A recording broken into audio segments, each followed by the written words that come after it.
মালদা জেলার বিভিন্ন প্রান্তে নারী নির্যাতন করা হচ্ছে, কিন্তু অভিযুক্তদের বিরুদ্ধে পুলিশ কোনো ব্যবস্থা নিচ্ছে না। এই অভিযোগে মালদার ইংরেজবাজার থানা ঘেরাও বিজেপির দক্ষিণ মালদা মহিলা মোর্চার। গত 29 তারিখ মালদা মেডিকেল কলেজ হাসপাতালের সামনে রেল লাইনে সন্তানকে নিয়ে ঝাঁপ দিয়ে আত্মহত্যা করেন কবিতা গুপ্ত নামে এক গৃহবধূ। শ্বশুরবাড়ির বিরুদ্ধে পারিবারিক নির্যাতনের অভিযোগ ওঠে। সেক্ষেত্রে পুলিশ কোনো ব্যবস্থাই নিচ্ছে না। মৃতার পরিবারও সামিল এই বিক্ষোভে।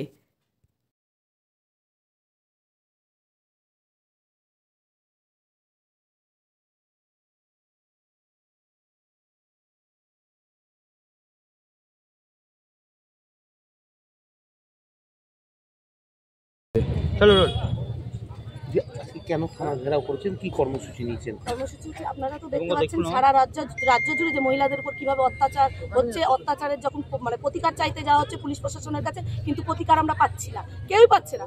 27 নম্বর ওয়ার্ডে 29শে ডিসেম্বর একটা গৃহবধূ তার মেয়েকে নিয়ে আত্মহত্যা করেছে রেল লাইন। আত্মহত্যা করেছেন, তার মা বাবাও আমাদের সাথে আছেন, মেয়ের বাচ্চার ছবি নিয়ে।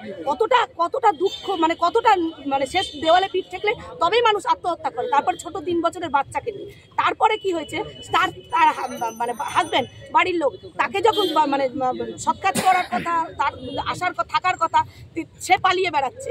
তাকে ধরার জন্য পুলিশ প্রশাসনের কাছে বারবার দ্বারস্থ হচ্ছে, বাবা মা দ্বারস্থ হচ্ছে, ভাই, ওনাদের অবস্থা সেরকম বুঝতেই পারছেন কিভাবে পুলিশ প্রশাসন পয়সা নিয়ে সেই লোকটাকে ভাগিয়ে বেড়াচ্ছে।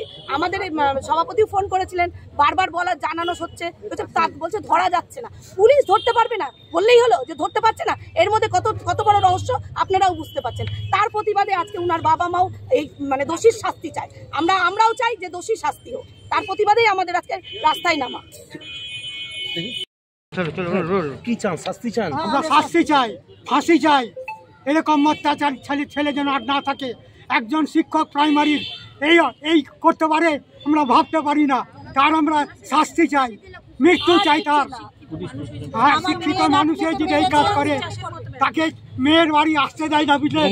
টাকার জন্য টর্চার করে। 15 লাখ টাকা দিতে হবে। আমাদের কিছু কিছু না। ছেলে একটা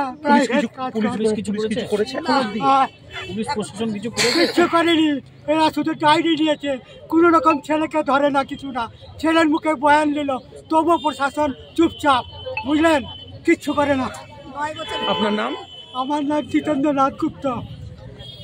বছর হলো বিয়ে হয়েছে, তারপরে ছেলে হয়েছে। ছেলে যাওয়ার পর প্রায় 8 বছর, 8.5 বছর থেকে খুব অশান্তি। ছেলেটা হয়ে যাওয়ার 5 মাস পর থেকেই অশান্তি, খুব অশান্তি, এত অত্যাচার, এত অশান্তি। সবসময় মারধর করে নিয়েও চলে আসলাম, আবার যাওয়ার ফুসলে নিয়ে চলে গেল।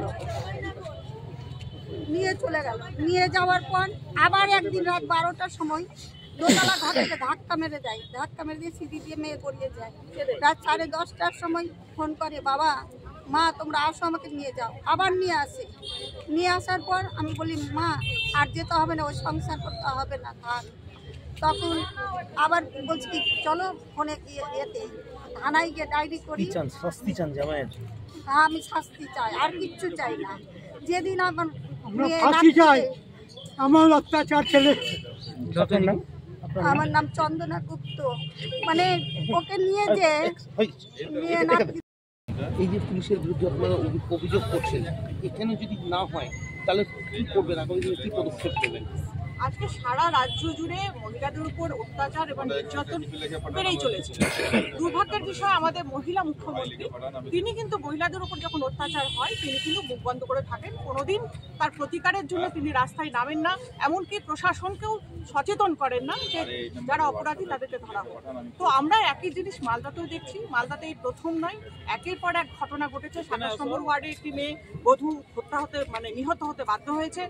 হাসপাতালে একটি মেয়ে, এখন তাকে খুঁজে পাওয়া যাচ্ছে না। আমাদের মালদার প্রশাসনও কিন্তু নিশ্চুপ হয়ে আছে। সেই কারণে আজকে আমরা এই আন্দোলনে নেমেছি, মহিলা মোর্চার আন্দোলনে নেমেছে।